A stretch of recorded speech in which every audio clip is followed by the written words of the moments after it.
A Roman soldier walks into a chamber in Alexandria. He expects to find a prisoner. Instead, he finds a queen. She is lying on a golden bed, dressed in her royal robes, perfectly still. She is already dead. Rome had planned something special for her. They wanted to chain her, put her on a ship, and parade her through the streets of Rome. The greatest city in the world would watch Egypt's last queen walk in defeat. But she had one move left, and she took it. Her name was Cleopatra, and for 21 years, she held on to a throne that the whole world was trying to take from her. This is not a love story. This is a survival story. To understand Cleopatra, you first need to understand Egypt in 69 BC.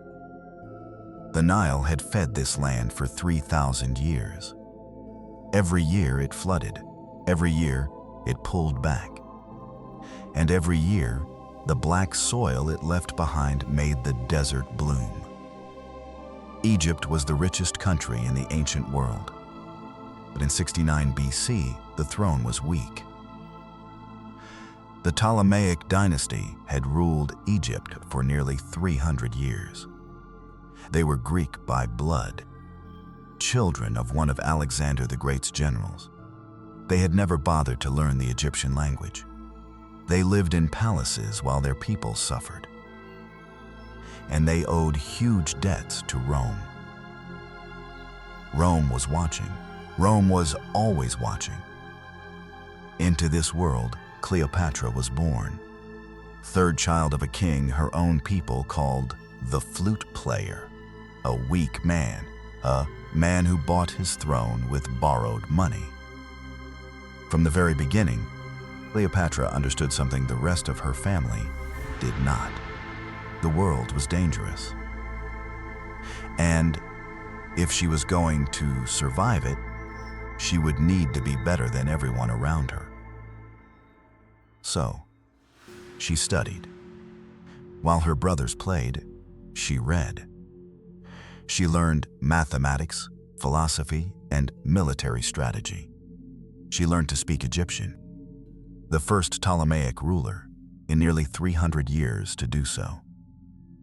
She also learned the languages of Egypt's neighbors and trading partners, not because someone told her to, but because she understood that knowledge was power. And she was going to need every bit of power she could find. When Cleopatra was 18 years old, her father died. He left the throne to her and her 10-year-old brother, Ptolemy XIII. In Egypt, a queen could not rule alone. She had to share power with a male co-ruler, even if that male was a child. Cleopatra accepted the arrangement, but she had no intention of sharing real power. For 3 years, she governed. She traveled up and down the Nile, speaking to her people in their own language. She managed the food supply when crops failed and people went hungry. She kept the country stable while Rome grew stronger every year. But her brother's advisors were watching her. They saw a young woman who was too capable, too popular, too dangerous. And so they moved against her. In 48 BC, they forced her out. Cleopatra was 21 years old, and she was forced to leave her own country. She crossed into the desert east of Egypt with almost nothing. No palace, no army, no allies. She had one move left. She began to build. Slowly, quietly, she gathered soldiers on the eastern border. She borrowed money. She made promises. She waited. And then, fate sent her an opening. Julius Caesar arrived in Alexandria. He was the most powerful man in Rome. chasing his rival Pompey across the Mediterranean. When he arrived, he found a country in the middle of a civil war. Cleopatra's brother controlled the palace. Cleopatra controlled nothing except her own mind. The story says she had herself rolled inside a carpet and carried into Caesar's chamber. Whether that is true or not, we cannot say for certain. But what happened next is history. She walked in. She talked. And Caesar, the man who had conquered Gaul, crossed the Rubicon, and terrified the Senate of Rome, was impressed. Caesar put her back on the throne. Her brother Ptolemy XIII tried to fight back. He drowned in the Nile during the battle. The Nile, as always, decided its own course. For the next 2 years, Cleopatra ruled with Caesar beside her. She had a son. She had stability. She had Rome's protection. It was the most secure she had ever been. Then, on the 15th of March, 44 BC, the word arrived. Caesar was dead, stabbed 23 times on the floor of the Roman Senate, by men he had trusted, by men he had pardoned, by men who called themselves his friends. Cleopatra was in Rome when it happened. He packed immediately and sailed back to Alexandria. She understood what Caesar's death meant. The protection was gone. The alliance was gone. Rome was now breaking apart into groups, and every group would eventually look at Egypt the same way, as a prize to be taken. Her younger brother, Ptolemy XIV, was already beside her on the throne. He died shortly after she returned to Egypt. The historians do not agree on how. Cleopatra made her son, Caesarion, her co-ruler. He was 3 years old. She ruled alone. For 4 years, she watched Rome tear itself apart. Caesar's allies, Mark Antony and Octavian, fought against Caesar's killers. Then they divided the empire between themselves. Antony took the east, and the east meant Egypt.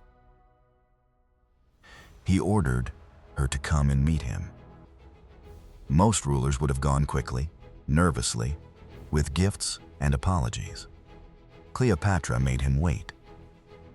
When she finally arrived, she sailed into the harbor on a golden ship, dressed as the goddess Isis, surrounded by incense and music. She was not coming as a subject. She was coming as an equal. She had one move left, and she was not going to waste it. Cleopatra and Mark Antony became partners in politics, in war, and in life. Together, they built something that had never existed before, a rival power to Rome itself. Antony gave her territories. She gave him Egypt's grain and gold. They had 3 children together. They called themselves the rulers of the East. In Alexandria, it felt like the beginning of something new. But in Rome, Octavian was watching. Octavian was Caesar's adopted son. He was cold, patient, and brilliant. And he understood that as long as Antony and Cleopatra stood together, he could not rule alone. He began a campaign to destroy them, not with swords at first, but with words. He told Rome that Antony was under Cleopatra's spell. He said Antony planned to move the capital of Rome to Alexandria. He said Cleopatra was dangerous, foreign, and unnatural. Rome believed him. In 31 BC, Octavian declared war, not on Antony, but on Cleopatra. The two sides met at the Battle of Actium, off the coast of Greece. It was a naval battle, and it was a disaster. Antony's fleet was larger, But Octavian's admiral, Agrippa, was smarter. The battle turned against them. Cleopatra's ships broke away from the fight and sailed south. Antony followed her. They had escaped, but they had lost everything else. Their armies surrendered. Their allies switched sides. Octavian marched toward Alexandria. Antony received false news that Cleopatra was already dead. He fell on his sword. He survived long enough to learn the news was wrong, and long enough to die in her arms. Now Cleopatra was truly alone. Octavian arrived in Alexandria. He was polite. He was careful. He told her she would be treated well. She did not believe him. She had survived too long to be fooled by kind words from an enemy. She knew exactly what treated well meant. It meant chains. It meant a ship to Rome. It meant the streets, and the crowds, and the shame. She had one move left. On the 12th of August 30 BC, Cleopatra dressed in her finest robes. She ate a last meal. She wrote a letter to Octavian, asking only to be buried beside Antony. Then she died. The ancient sources say it was a snake, an asp hidden in a basket of figs. Whether that is the truth, we cannot know for certain, but the meaning is clear. In Egyptian tradition, the cobra was the symbol of royal power. If she chose the snake, she was making a statement. She was dying as a queen, not as a prisoner. She was 39 years old. She had held her throne through a civil war, 2 Roman alliances, 1 betrayal, 1 invasion, and 21 years of impossible pressure. And in the end, even Octavian, the man who destroyed her, could not take everything from her. He granted her last request. She was buried beside Antony. But Octavian was not finished. In the years that followed, he rewrote her story. He turned a brilliant, dangerous ruler into a woman who used her beauty to control men. He said she had used her beauty to manipulate great men.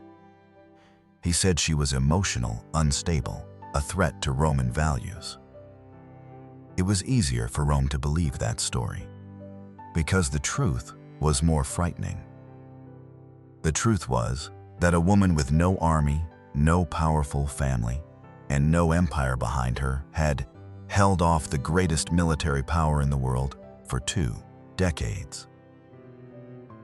Not with beauty, with intelligence, with timing, with the ability to read people and situations better than anyone around her. The Nile outlasted the Ptolemies. It outlasted Rome. It is still flowing today.